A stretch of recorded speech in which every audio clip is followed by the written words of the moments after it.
Good morning, class. Good morning, teacher. Please remain standing and may I call on Irish to please lead us a prayer.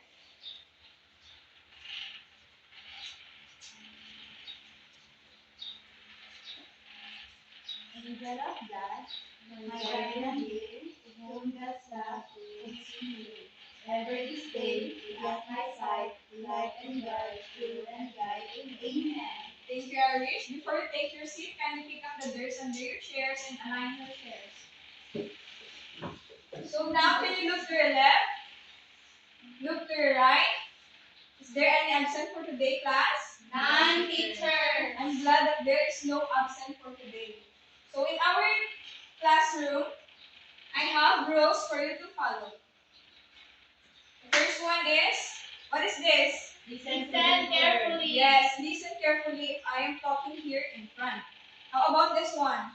Raise your hand. Yes, you must raise your hand if you want to say something or you want to go to the comfort room. Understood? Yes. Okay, so can you stand and let us do our warm-up? Let's do our exercise. So it's like this. 1, 2, 3, 4, 5, 6, 7, 8, 7, 6, 5, 4, 3, 2, 1. 1, 2, 3, 4, 5, 6, 7, 8, 7, 6, 5, 4, 3, 2, 1. So you may now take your seat.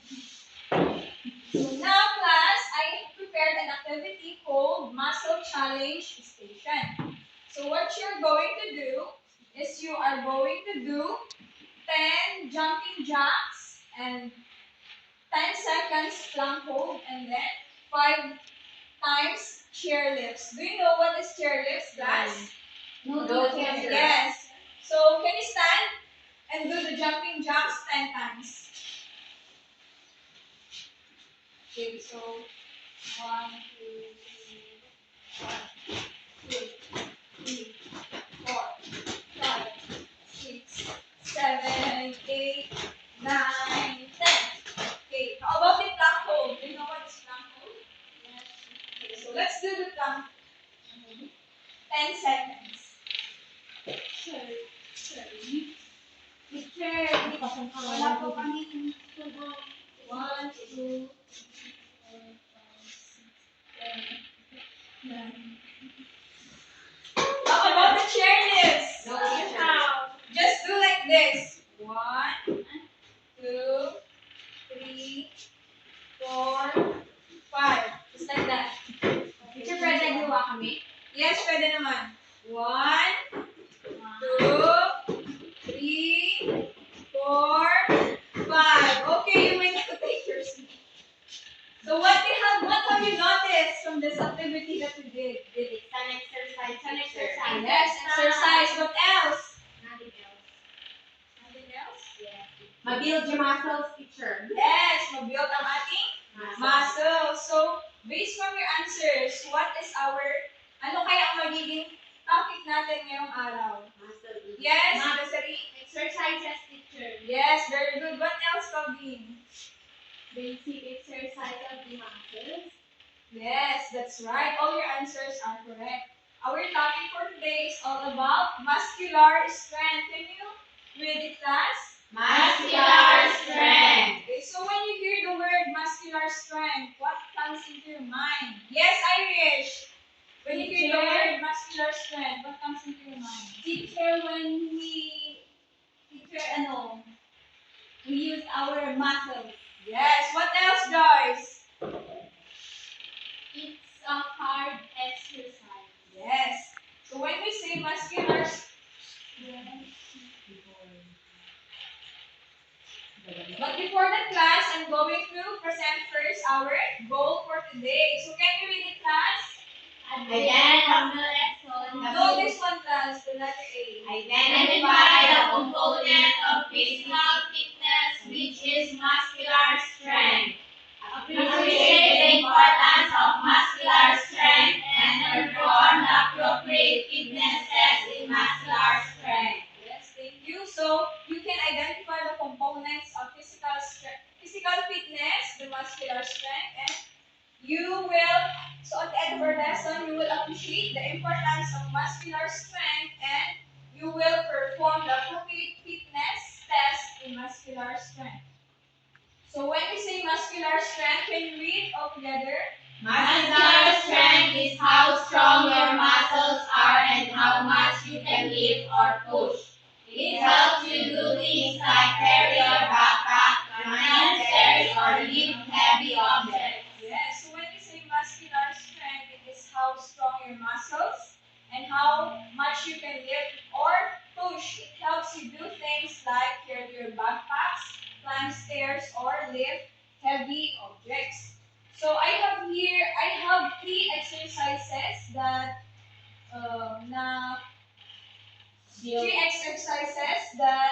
Builds our muscles. yes.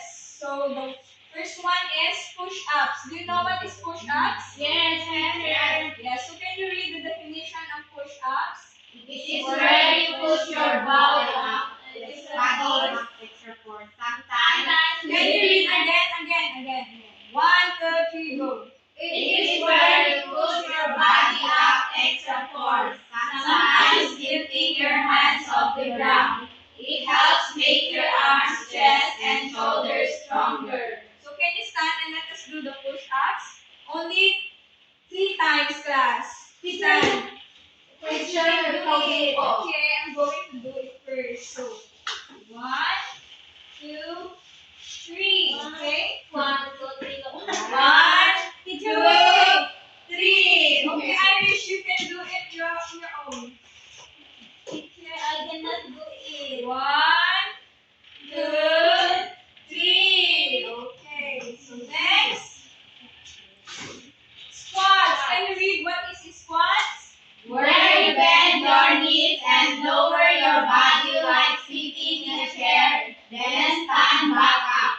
This exercise makes your legs and hips stronger. Okay, so when we say squats, let me show class. Teacher, can you stand? 10 seconds. Can you stand and do squats? Okay, 1, 2, 3, go. 1, 2, 3, 4, 5, 6, 7, 8, 9, 10. Okay. Last exercise. We have marami tayong exercises ng muscular strength, but I only get the basic one para hindi kayo mahirapan. Yes. So next one, last one is the plank. Can you read? It is where you hold your body straight like a board, resting on your arms and toes. It helps your tummy and back muscles strong. Right. So can we do the plank class? Hello, teacher. 3 seconds. We can 5 seconds. 10 seconds. Okay. Wait lang. Hoy, sige na. 1, 2, 3, go. 1, 2, 3, 4, 5, 6, 7, 8, 9, 10. Yay! You may now take your seat. So did you understand our lesson? Yes. Okay. So I have questions for you, class.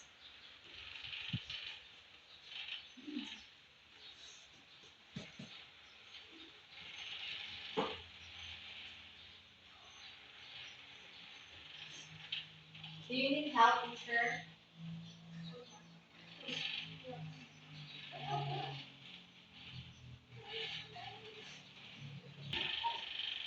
Now, class, I have 3 questions for you. So number 1, what exercise did you find it difficult for you to do and why? Teacher, journey. Yes, Desiree. It's the plank, teacher, because I can balance my back. Okay. So, according to Desiree, And it's so masakit dito sa part, teacher. Teacher, siya ko. Teacher. Yes, how about you, Ainsley? Number 1. Teacher, the push up.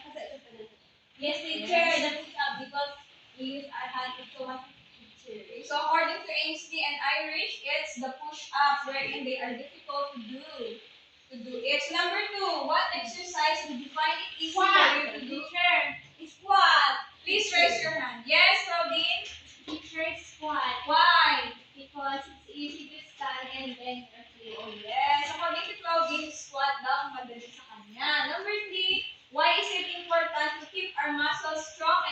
healthy. Teacher. Yes, Irish. Teacher, it is important to keep our muscles strong and healthy that no dati ganun na lagi sa tayo, teacher. Yes, according to Irish, para daw, pag may, we can lift heavy things, kaya natin? Teacher, Yes. to be fit and healthy. Yes, to be fit and healthy. So now, are you ready for your group activity? Yeah. Okay, so this is the group 1 and this is the group 2. For group 1,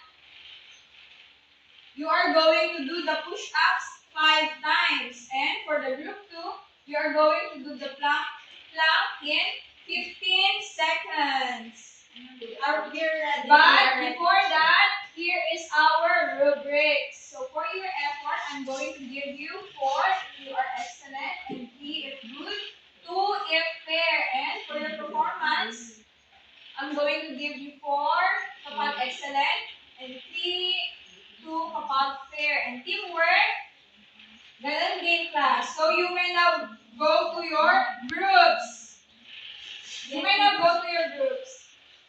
I will give, yes. So, you may, practice nyo muna ito bago nyo perform. Hindi kaya tayo gagawin ng group 2. So for group 2, you are going to do the plank in 15 seconds. Group 1. Group 1! Why are you using your phone? Sige, For group teacher, 1, ready kami. okay. What is your group? 1. Okay.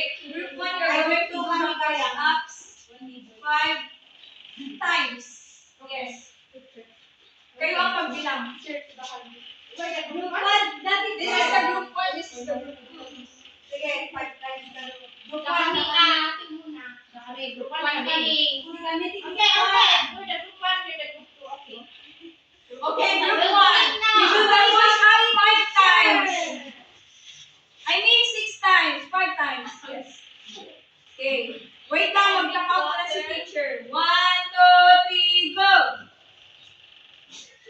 3, 4, 5.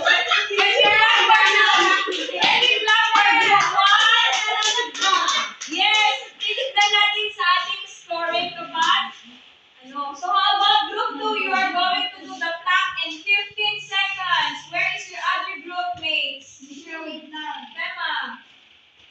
Teacher, nag-group na ito.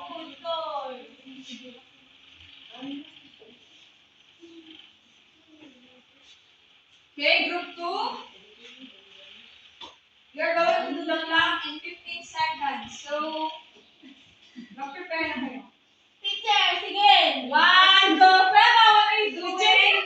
Teacher, 1, 2, 3, go! 1, 2, 3, 4, 5, 6, 7, 8, 9, 10, 11, 12, 13, 14, 50! Yay! Can we clap for group 2? Right, so let's do our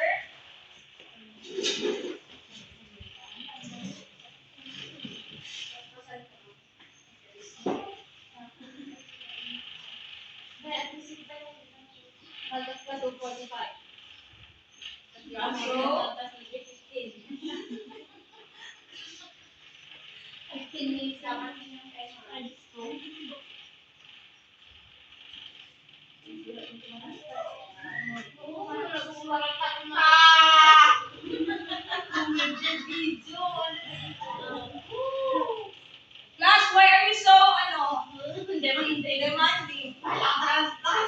Okay. So for effort, group 1, I did not see any effort sa inyo. So I will give you 3 points. So for group 3, nakita ko, they give effort to the group 2. 4. Yes. 4. So performance, 3 na teacher, then perform na nalay. yes, I will give them 3. And for group 2, 4. Teacher, So teamwork, 4. 4 teacher, na teamwork. Yes, may teamwork sila, pero hindi sila. Oo na. Yes, so we do 4 and then 5. Yay! So then we add 10. 10. Teacher. How about this one? 12. 12, teacher. Okay. So now, are you pagod? Yes! So I will give you time to rest for 2 minutes.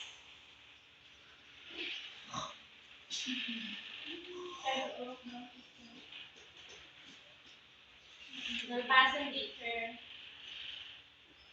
Did you rest already? Yes. Okay, so now, do you want individual activity? Yes! Why no? Yes! No. Why no? I didn't say no. Okay, so for individual activity, for letter A, instruction, you will encircle the correct answer, and for letter B, you will answer the essay. So, can you pass it backward, Miss Lee? What is an instruction, teacher? The instruction in letter A, encircle the correct answer, and you will answer the essay. Can you read the essay? Why is muscular strength important for our body? Okay, you will answer your activity in 3 minutes. Are you done? Yes. Okay, pass your paper, and at the count of 5, your papers must be here in front. 1, 2, 3, 4, and 5. Okay. Can you stand? Yes, teacher. You can stand.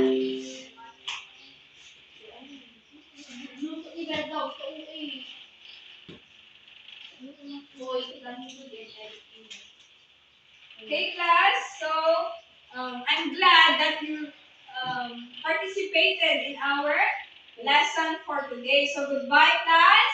Bye, teacher.